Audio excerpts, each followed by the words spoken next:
ආයිබෝන් කියලා පිළිගන්න වෙනද වගේ මදත් ඔයාලොක්කොම Techwithlara YouTube channel එකට මම ඔයාලට අද කියලා දෙන්නේ ඔයාලා thumbnail එකේ දැකපු විදියට අපි කොහොමද අපේ phone එකේ Google Chrome එකේ අපිට පාතට පෙන්වන ad ටික පාතට අපිට මේ විදියට news වගේ ඒ කියන්නේ අපිට එක එක වීඩියෝ පාතට බලා ගන්න පුළුවන්.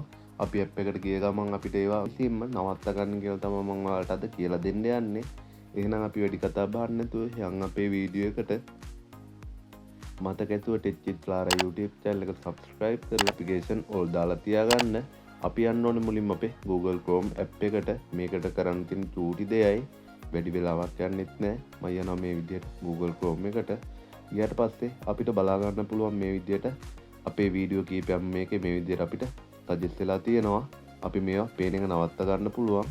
අපි කරන්න ඕනේ අපිට බලා ගන්න පුළුවන් මෙතනින් මේ ඩොට් තුනක්. අපි මේ ඩොට් තුනට මේ විදියට ටච් කර ගන්න ඕනේ. ටච් කරගෙන ඉවරලා අපි දෙන්න ඕනේ මෙතනින් මේ turn off කියන එකට. මම දැන් මෙතන turn off කියන එක දෙනවා. අපිට බලා ගන්න පුළුවන් දැන් අපේ පාතින් පෙන්නපුවා අපිට වීඩියෝ ටික මෙතනින් පෙන්වන්න නැතුව යනවා. ඔන්න ඔහොම තමයි අපි ලේසියෙන්ම අපේ Google Chrome app එකේ අපිට ඔටෝම suggest කරන වීඩියෝ අපිට පෙන්වන එක නවත්ත ගන්නෙ. මම ඔයාලට අද කියලා දුන්නු දේ තේරෙන්න ඇති කියලා හිතනවා. එහෙනම් අදට මම මගේ වීඩියෝ එක නවත්තනවා. මතක ඇතුව Techwithlara YouTube channel එක subscribe කරලා notification all දාලා තියාගන්න. අද මාත් එක්ක දුන්නවල හැමෝටම thank you.